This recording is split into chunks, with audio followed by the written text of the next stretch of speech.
Olá pessoal do Fênix, vamos para a nossa terceira aula de mecânica, que é o educador Eros. O tema da aula de hoje é queda livre. Tá? Só fazendo uma revisão curta aqui das nossas primeiras aulas. Primeiro, a primeira aula estudou o que trata a física, quais são os assuntos dela, o que interessam no estudo dela enquanto cientista da natureza. Em seguida, na segunda aula, eu introduzi dois tipos de movimento para vocês, o movimento uniforme e o movimento uniformemente variado, sendo que o segundo, que lembrete, é um movimento acelerado. E para o movimento uniforme, a gente tem uma aceleração igual a zero. Tá bem? Além disso, eu mostrei para vocês as abordagens dos movimentos, tanto em termos de função horária, função da velocidade em função do tempo, função de posição em função do tempo. E, para além disso, a gente estudou o tratamento também de gráficos. Né? A gente montou aí função a partir do gráfico, gráfico a partir da função, etc. Bom, para introduzir o tópico dessa aula, eu trago para vocês essa foto aqui do nosso livro, nosso material de apoio, o livro Compreendendo a Física, volume 1, que mostra esse experimento, que seria o experimento de Galileu, né, em que Galileu ele tenta descobrir se na queda livre o peso ou a massa, na realidade a massa dos corpos, influencia no tempo de queda. Né? Nessa situação aí da maçã e da pena caindo simultaneamente dentro de uma câmara de vácuo, ou seja, sem resistência do ar. Qual seria o corpo que cai primeiro? É possível dizer que a maçã ou que a pena vai cair primeiro de acordo ali com a massa delas? Ou pode ser que não faça diferença? Não vou responder de imediato, vou mostrar para vocês a reprodução do experimento de Galileu na Lua, que seria, enfim, eu vou explicar depois, mas é um experimento para ser realizado no local perfeito devido à atmosfera da Lua, tá? E aí vocês conseguem responder se quem cai primeiro é a maçã ou é a pena.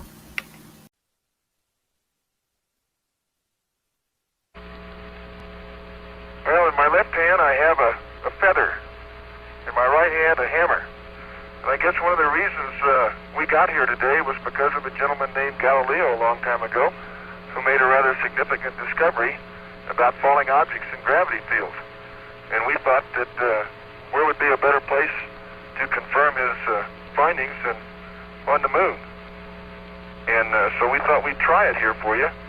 The feather happens to be appropriately a falcon feather for our falcon.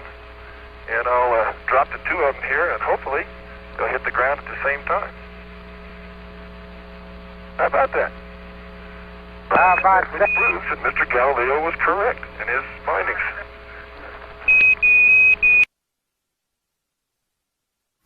Bom, pessoal, eu trouxe, né, esse experimento realizado na Lua e o intuito em reproduzir experimentos de Galileu na Lua é justamente porque lá a atmosfera ela é muito parca mesmo. Né? Aqui na Terra a gente tem uma interferência atmosférica bastante grande, assim, né, naquela dos corpos, e como lá tem bem menos, né, é bem mais rarefeito o ar e tudo, é um excelente lugar para realmente testar se os corpos iam cair juntos ou não, se era verdadeira a teoria do Galileu ou não, e ela é, de fato. Né?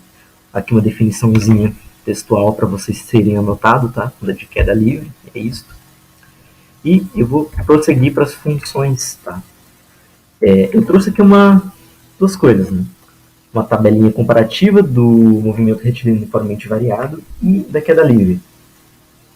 Olha, para ficar claro, ambos são uma situação de movimento retilíneo uniformemente variado, tá? Na realidade. Só muda uma coisinha, que é devido a essa minha figura aqui da esquerda, né? Tudo na vida é uma questão de referencial.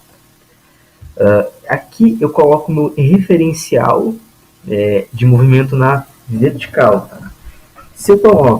Se eu estabeleço que o meu eixo vertical ele cresce para cima, eu tenho posições maiores aqui em cima e o meu zero da minha reta está aqui embaixo, então a gravidade, como ela está necessariamente apontando, né, para baixo, que a gravidade está sempre apontando em direção ali ao centro da Terra, eu tenho que a minha aceleração da gravidade ela está no sentido contrário do meu eixo positivo y, que está para cima. Né? Elas estão em sentidos opostos. Desta forma, eu preciso escrever aqui nas minhas funções da queda livre, que a minha aceleração é de menos a gravidade, ok? Então, por exemplo, se eu escrever a minha função de velocidade em relação ao tempo aqui, no mr o v, v é igual a velocidade inicial mais a aceleração vezes o tempo. O que muda na queda livre é que a minha aceleração é menos g, tá? E assim sucessivamente nas outras funções, né? Na minha posição em relação ao tempo. Tá? O nosso livro traz o x no lugar do s, tá? Mas x e s é sempre posição, tá? Espaço, pode pensar em espaço. Aqui, eu tenho minha posição igual a posição inicial, mais a velocidade inicial vezes o tempo. E aqui, na queda livre, ele só muda o x para o y para ficar claro que é de altura que eu estou falando, não numa distância horizontal, tá? Ele muda aqui, na aceleração vezes o tempo, fica menos g, o menos vem aqui para frente, porque eu tenho essa fração mais meio, ela fica menos meio. E, respectivamente, por fim, na minha equação de Torricelli, né, que é a minha equação que eu consigo calcular velocidade, aceleração e deslocamento, tá? Independente do tempo, ela continua valendo para queda livre, porque o que vai mudar também é só aqui o meu sinal e a minha aceleração, que agora vai ficar menos 2g vezes delta y, ou pode colocar delta h, que as literaturas da física trazem tanto delta h quanto delta y, tá? Essa forma aberta aqui a gente não tem trabalhado, né? Mas o livro traz para deixar mais claro que o delta é sempre a variação ali da minha posição, né? É o meu x menos o meu x inicial, né? x0. Então eu trouxe bem curtinho esses slides porque a queda livre não tem muita coisa de teoria, só muda mesmo que a gente coloca como aceleração o meu menos g e a gente tem que ver na prática como fica.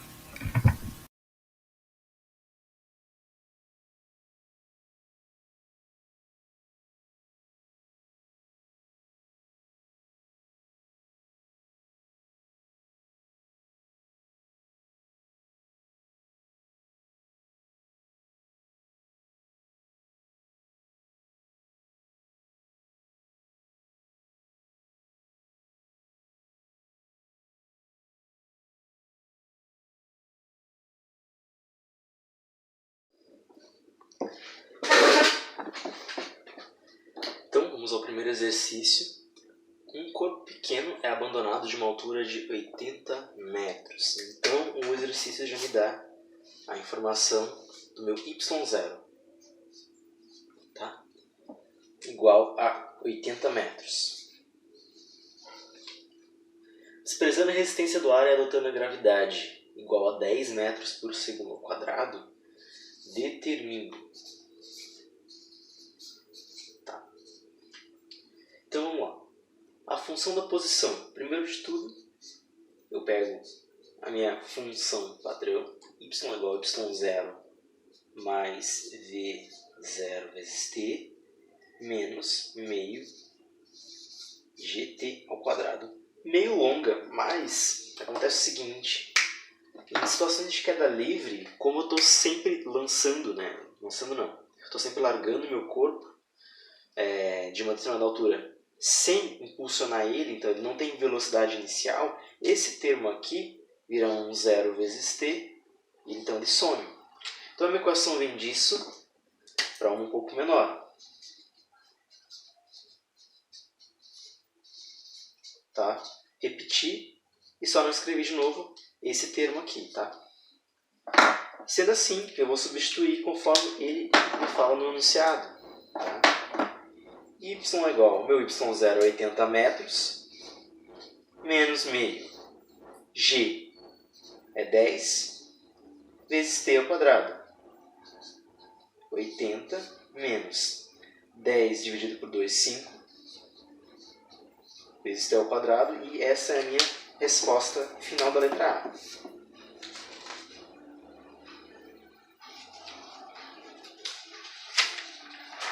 A posição nos instantes t0, t1, segundo, t igual a 2 segundos, t igual a 3 segundos e 4 segundos. Só dar uma abreviada aqui, tá? O que eu vou fazer é só substituir na equação que eu já montei ali da letra A sucessivas vezes. Então, na primeira, ele quer em 0. Eu vou ter só minha altura inicial mesmo. Isso aqui vai para 0, né? 5 vezes 0, 0. Eu fico só com o meu y0. Na segunda situação,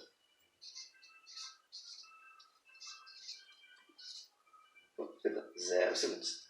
Na segunda situação, t igual a 1,0 segundo. Eu tenho um segundo de queda. Y é 80 menos 5 vezes 1 ao quadrado. 80 menos 5 vezes 1 ao quadrado, 5. 75 metros. Tá? Na minha terceira situação, eu tenho 2 segundos. Y igual a 80 menos 5 vezes 2 ao quadrado. 2 ao quadrado, 4. Então, isso aqui é um 4. 5 vezes 4, 20. 80 menos 20, 60 metros. A minha minha quarta situação. 3 segundos. Fica y igual a 80 menos 5 vezes 3 ao quadrado. 80 menos 3 ao quadrado dá 9. 9 vezes 5, 45. 35 metros nessa subtração. Então, aqui fica faltando só 4 segundos e acredito que vocês conseguem ver. Na minha letra C, então vamos para a letra C, tá? Em que ele pede que a gente construa um gráfico da posição em função do tempo. Seguinte, eu posso montar uma tabela a partir desses resultados aqui, tá? Que eu tenho da letra B, em que eu tenho o resultado de posição em relação ao tempo 4 vezes. Posição, tempo, posição, tempo. Então eu vou escrever isso daqui de forma organizada numa tabela, tá? Vai ficar assim. De um lado eu vou ter o tempo, do outro lado eu vou ter a posição, a altura no caso, né? Em 0, minha altura é a inicial. Em 1 segundo, eu tenho 75 metros. Em 2 segundos, eu tenho 60 metros. Em 3 segundos, eu tenho 35 metros. E como vocês sabem, para eu construir um gráfico de uma posição, tá, eu preciso apenas de fazer uma relação entre os pares de pontos, né? No caso, eu vou começar aqui do 80. Meu ponto inicial é 0,80. Então, esse aqui eu já combinei.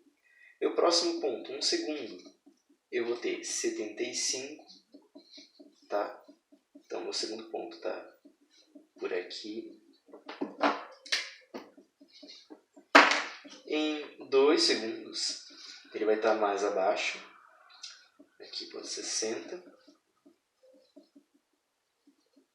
2 segundos. Mais adiante, em 3 segundos, eu vou ter 35 metros de altura. Tá? E o meu gráfico fica assim. Não uma reta, tá, pessoal? Uma curva, porque eu tenho uma função do segundo grau. Por causa deste t ao quadrado aqui, tem uma função do segundo grau.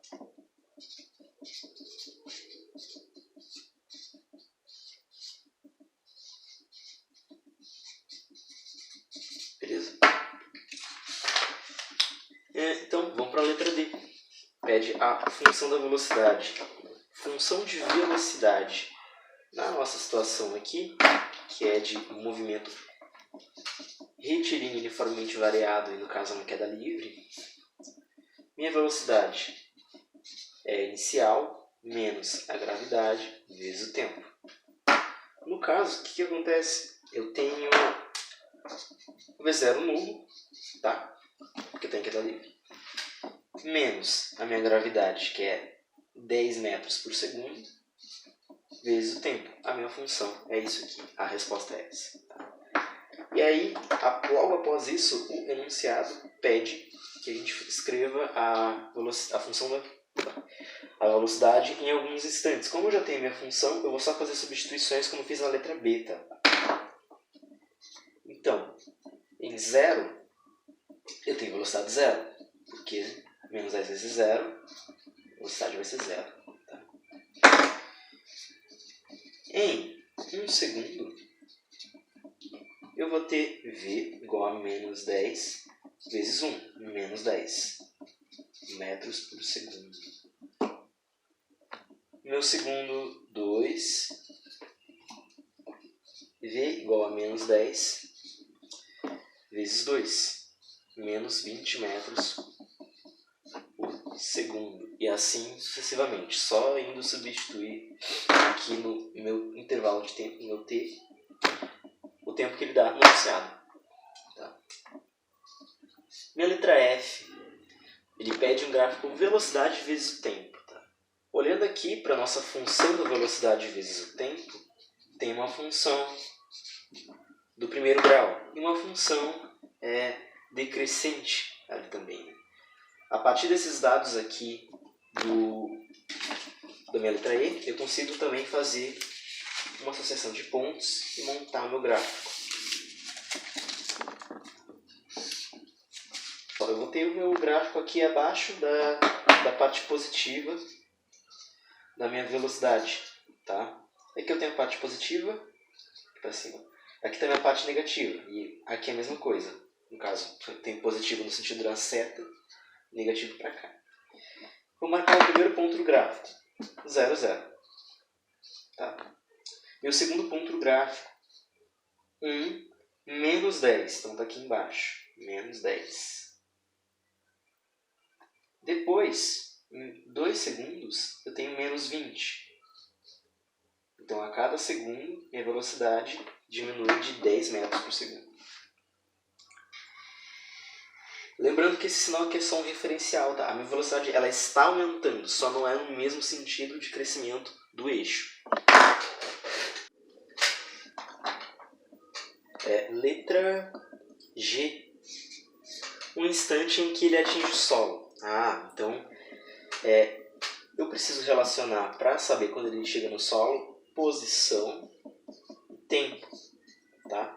Então eu vou pegar a minha primeira função que construí ali na letra A. Y é igual a 80 menos 5t ao quadrado. O que acontece? Eu preciso substituir aqui no y o valor 0, porque quando ele chega no solo, eu não tenho mais altura, né? Meu gráfico está assim, 80 e aqui o 0. O 0 para mim é exatamente o solo. Tá? Solo. Então, substituindo aqui y igual a 0. Tá? 0 é igual a 80 menos 5t ao quadrado. Essa equação aqui do segundo grau, como ela é incompleta, ou seja, ela não tem A, B e C, ela tem só o meu C e o meu A.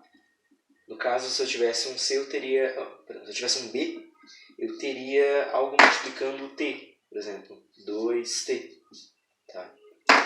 Ela é mais simples de resolver. Eu posso só isolar aqui o meu 80, ele passa negativo para cá, menos 80, igual a menos 5t ao quadrado. Vou multiplicar dos dois lados por menos 1, ou você pode só passar o menos 5 dividindo aqui, menos 80 por menos 5, divisão de dois números de mesmo sinal, fica positivo, né? Igual a t ao quadrado. Essa divisão aqui dá 16. E para achar o meu t, no instante em que o corpo cai no solo, eu resolvo a minha raiz de 16, que é 4. Então, em 4 segundos, ele atinge o solo.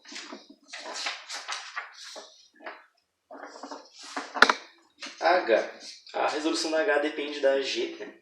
Porque a gente acabou de encontrar o instante em que ele caiu no solo. Se eu quero saber a velocidade em 4 segundos, eu substituo ali na minha função da velocidade em função do tempo, que era v menos 10t, o meu tempo encontrado na G, né? V igual a menos 10 vezes 4. V igual a menos 40 metros por segundo.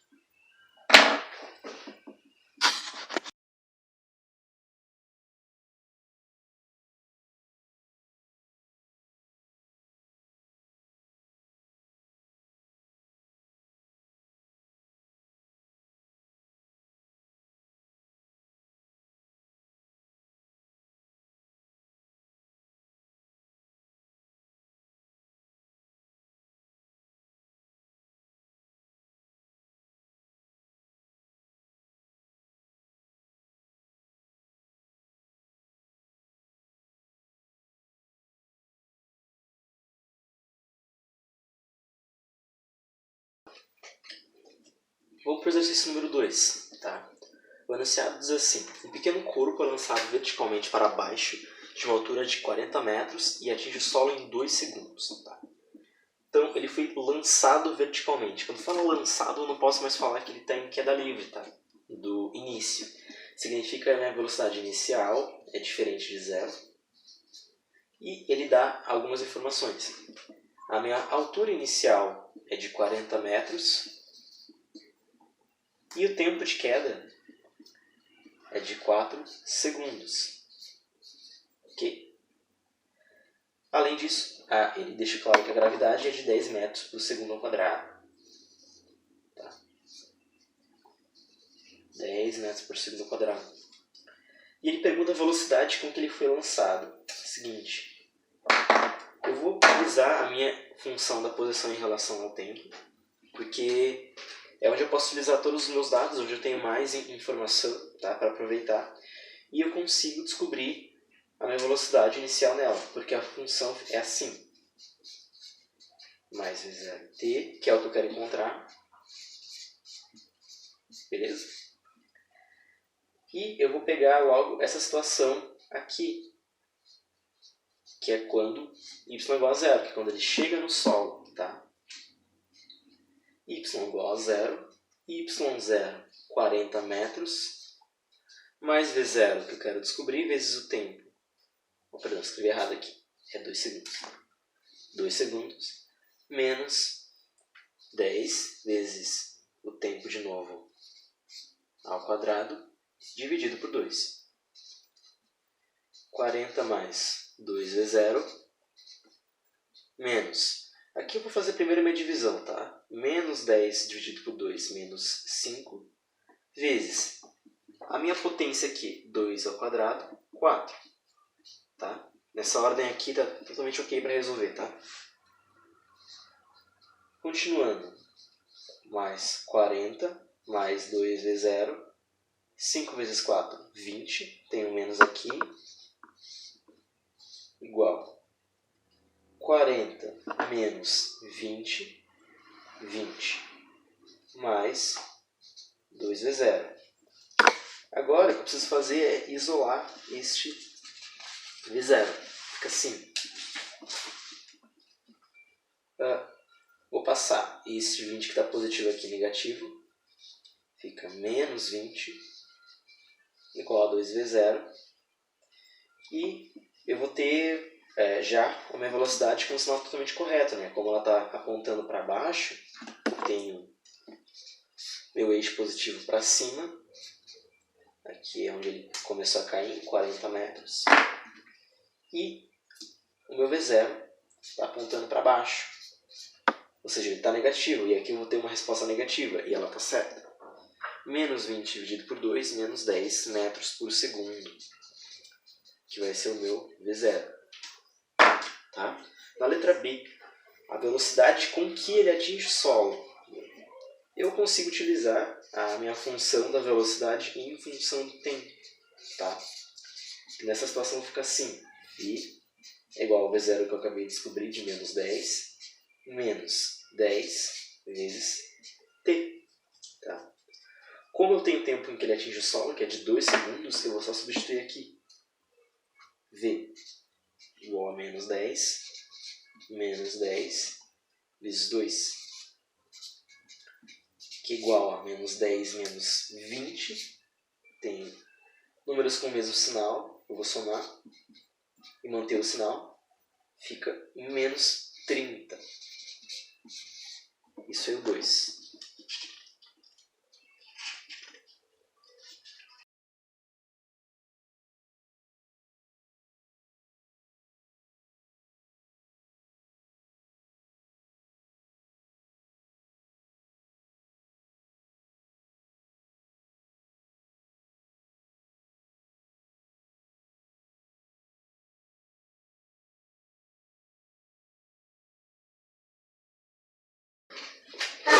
Número 3. Um pequeno corpo é abandonado em queda livre de determinada altura. Depois de 2 segundos, ele está a 60 metros do solo. Adotando a gravidade igual a 10 metros por segundo ao quadrado, pergunta-se. Tá. Seguinte, ele diz, deixa bem claro, que ele foi abandonado, portanto, a minha velocidade inicial é 0. Já facilita bastante. E faz uma associação de pontos. Quando o meu tempo é igual a 2 segundos, a minha altura é de 60 metros. Tá? Eu só não conheço meu y0, que é exatamente o que ele está me perguntando na letra A. De que altura ele foi abandonado? Vamos recorrer então à minha função ali da posição em função do tempo. Mais v0t menos gt ao quadrado dividido por 2. Seguinte, eu vou substituir o que eu conheço aqui, 60 metros. y0 que eu quero descobrir. Mais o meu v0 vezes t, que é 0, todo esse termo aqui. Menos g vezes t ao quadrado. Menos 10. O instante em que ele está a 60 metros é 2 segundos. Então, 2 ao quadrado sobre 2. Conservo aqui o 60, o y0, e eu divido aqui menos 10 por 2, menos 5. 2 vezes 2 ao quadrado, 4. 60 igual a y0 menos 20. Então, eu vou passar esse menos 20 positivo, porque o objetivo é isolar o y0. Fica assim. y0 é igual a 60 mais 20. y0 é igual a 80 metros. Essa é a minha altura inicial. Bom, letra B. Em que instante ele atinge o solo? Agora eu tenho informações suficientes para calcular isso, né? Porque eu tenho aqui na minha equação da velocidade em função do tempo.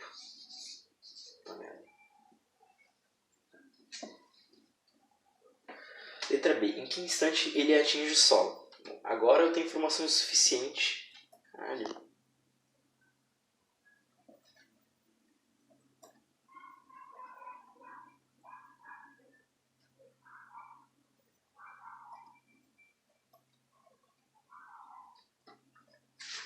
Letra C.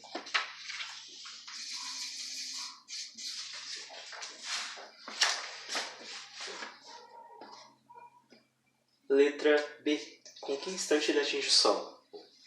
Sabendo ali a minha altura inicial, eu tenho informações suficientes para calcular esse instante em que a minha altura é igual a 0. Certo? Posso montar uma equação inteira agora. Ela é y igual a 80 mais aquele pedaço ali da velocidade inicial vezes o tempo, que é 0. Então eu parto para menos gravidade vezes o tempo. Gravidade esse tempo ao quadrado sobre 2. Né? Que fica 80 menos 10 vezes t ao quadrado sobre 2. E simplificando aqui por 2, 80 menos 5t ao quadrado. Ok? Então, como que eu vou calcular um instante que ele atinge o solo? Substituo aqui no meu y o 0. E fico com 0 igual a 80 menos 5t ao quadrado. E a gente já fez essa conta aqui em outro exercício, tá? Tanto que o objetivo maior é que vocês compreendam a física mesmo. A matemática eu confio totalmente em vocês. Menos 80 dividido por menos 5 dá 16. T ao quadrado é igual a 16. E eu tiro a raiz quadrada de 16 para saber o meu tempo. Tá? Seguinte, eu vou aproveitar essa conta aqui que apareceu novamente para fazer um comentário. Eu tenho uma função de segundo grau aqui na minha equação, tanto da queda livre contra o MRU, V de todo jeito. Eu tenho uma função de segundo grau, certo? Toda função de segundo grau necessariamente tem duas raízes. Tá? Talvez alguém que está assistindo o vídeo está se perguntando agora por que eu estou sempre colocando aqui a raiz positiva. Porque assim, o que acontece na matemática é que quando eu tenho menos 4 vezes menos 4, eu tenho 16. Se eu multiplico 4 por 4, também tenho 16. Nessa situação aqui, matematicamente também é possível eu ter o resultado de menos 4 e o resultado 4. De fato, eles até existem. O que acontece é que, fisicamente, não faz sentido para a gente pensar nesse resultado aqui de menos 4, porque é tempo negativo. Tá? É como se eu estivesse falando de um momento antes do movimento começar a acontecer. Certo?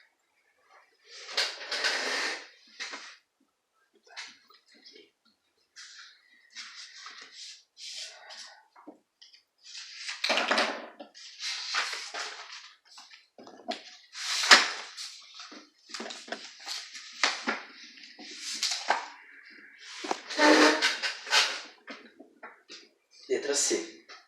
Com que velocidade ele atinge o solo? Agora que eu sei que em 4 segundos o meu corpo chega no solo, eu posso substituir aqui nessa função o tempo e descobrir essa velocidade. Então vamos lá. V igual a V0, que é 0, menos a gravidade, que é 10, vezes o tempo, que é 4 segundos, menos 40 metros por segundo.